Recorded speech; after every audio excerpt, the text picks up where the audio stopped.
Science project, for a science fair project, most students would make a volcano or a potato light bulb. My next guest decided to invent a life-saving medical device instead. They're stitches that change color when an infection is detected. Why didn't I think of that? Why? From Iowa City, Iowa, please welcome 17-year-old Dasia Taylor. Dasia! Ellen! I mean, come on. How does this come? Okay, so you're smart, obviously. You've done other things that probably we should talk about as well, but we're just going to focus on this because clearly you've done something before this. So you're doing this project. How do you come up with this idea, and how'd you make it happen? Well, it all started when my science teacher, also mentor, Carolyn Walling, approached the entire chemistry class and said that, hey, you can conduct research throughout the entire school year and enter it in a science fair at the end of the school year and win some money, do all the things. And I was like, oh my gosh, that's so cool. I need to jump on that. So a couple weeks later, I was reading an article where the scientists made these really fancy stitches that could do all these things and use this very expensive technology. And I was like, well, the people who could actually use that and actually need it won't be able to afford it because of all this fancy technology. So I set out to create cost-effective sutures that change color when an infection is present. And hey, now I'm here with you. So, is it like a mood ring where, like, okay, so how do the stitches detect what happens? How does that work? So this is where the science happens. Are you ready? Yes. Okay. I mean, I'm not going to understand, but I'm ready. I'll try my best. So when our skin is healthy, it's naturally acidic. So it has around a pH of 5. But when our wounds are infected, that pH increases to about 8 or higher. So like that's as science as it gets. Okay, so I got it. In order to make the stitches change color, I need what's called the natural indicator, which essentially is a substance that changes color when the pH changes. In my case, I found beets of all things. I don't like beets, I hate beets, I don't eat beets or anything. But I found that they change color at the pH of 9, which is perfect for that infection. So I just put those two principles together and I created color-changing stitches. Wow! You can make stitches out of beets? Yes. How did you even know that you could make stitches out of beets?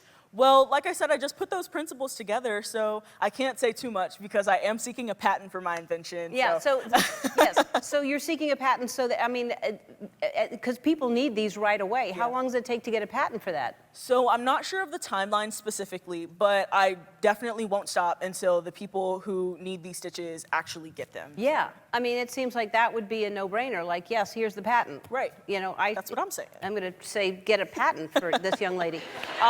So you're a huge fan of Andy and Twitches, right? Yes. Yep. Hey, Andy. Yeah. What's Andy's up, behind you. Twitch is over there. You're amazing. Thank you. You're incredible. All right, we're taking a break. We're going to talk some more after this. Well, you're a senior in high school, right? You want to go to college. Yes, ma'am. Yep. What's weird today, of all days that you're here, is I don't know if you know this, but the show has a very prestigious science fair that I entered you into, okay? And it's called Ellen's Science Fair for people named Dasia who are changing the world with great inventions. And so you did not win, That's all right. which is strange. I'm kidding. You came in first place. I think we have a trophy. Oh. Yeah. Oh, my goodness. Yeah. Oh, wow. Yeah.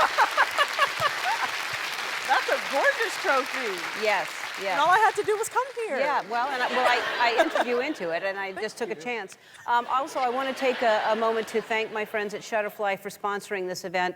They love what you're doing to change the world, so they want to give you $10,000. Oh! I'm an 18-year-old researcher based in Iowa City. At 16 years old, I entered my very first science fair. I created a life-saving medical device that has the potential to revolutionize wound treatment around the entire world. I created color-changing stitches that are able to detect infection. And today, through all of the research that I've done thus far, I'm able to exemplify Black excellence through all of the spaces that I inhabit, but particularly STEM spaces. And that means to me being able to show up as my full authentic self without repercussion in a professional space. Additionally, I think an element of Black excellence is also reaching into the Black community and mentoring Black youth so that they too can reach their career aspirations. My name is Dasia Taylor. I'm an inventor based in Iowa, and I'm here today because we're celebrating Dasia Day. It's a milestone for me. I just turned 20, and with 3 years in the spotlight for my invention, I'm very excited to pay that forward and create this entire community building event, which ironically is named Dasia Day. Here, we're just falling back in love with learning. We are going back into the school year in a little less than 2 weeks, and learning should be fun. So Dasia Day has been filled with fun activities revolving around STEAM. We have kids becoming drone pilots today with hands-on drone demonstrations, and it's been epic. We have straw rocket building where kids can basically challenge the ideas of aerodynamics right here in the museum. Pizzerias, grocery stores, banks, gravity, Legos, all of those things. My name's Jonathan and we want to win a prize. We have giveaways on giveaways on giveaways. So we were able to give away a Nintendo Switch, tons of Steam games that are really fun and engaging. We've done everything you could possibly think of. Very cool. Very cool.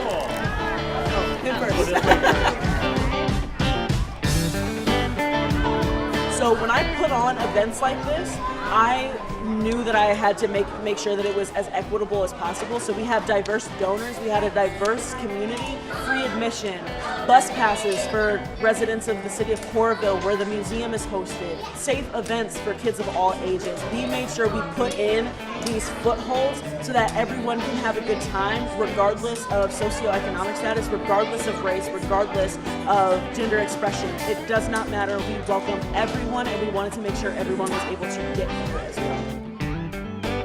Everybody's invited to the party, and I think that was Dasia's intent, was to not have a party that just her closest friends were invited to or her family, but that the community was invited to. And that's how we operate at the Children's Museum. Those are the kinds of things that we like to be a part of, where everyone is included. It's a heck of a birthday party. A lot just to support and also just introduce my kids to STEM because it's not a lot of that in certain areas, and I just think it should be introduced a lot more, so we support it a lot. She flew the drone and she absolutely loved it. We've been chasing her from different areas to different areas, and we're having a hard time keeping up, honestly. She is so engaged and she is really, really enjoying herself.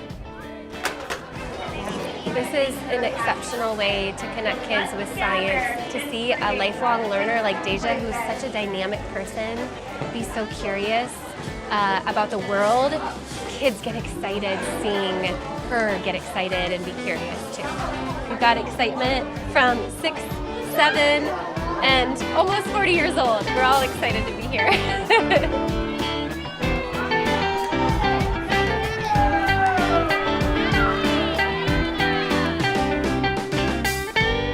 Dasia, what do you want to do for your birthday, so I can start planning. And then one day randomly she's working, I'm working, she sent me a text message like, I think I know what I want to do for my birthday now. I just want to have like a nerd party, a community party is what she described it as. And then next thing you know, we just started reaching out to sponsors, reached out to the Children's Museum. Of course they were down for it, it was just right up their alley. And here we are today celebrating with more than 500 people. Dasia brought so many great partners to the table, such that there was the financial support to do it, but then the partnerships that just made it even more special. So fair amount of planning, but really Dasia did the heavy lifting, just happened, and we're so happy it did. And I am always in shock of how she put these things together. She put this event together in less than a month. So I'm beyond proud of her. It's been a really great day today. It feels good to be a kid again. Is that Des? Yes!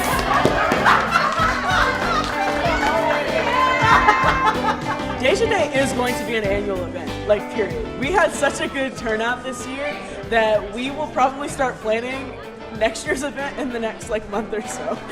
We want to make sure that it's really big. Because we put this event on in about 4 weeks, imagine what we can do with months of forward planning. Next year, I really hope to incorporate some sort of back to school drive, but I really think it would be fun to make sure that kids are prepared for back to school in a more robust way and that they have all the supplies that they need. So stay tuned, guys. It will be bigger and better next year.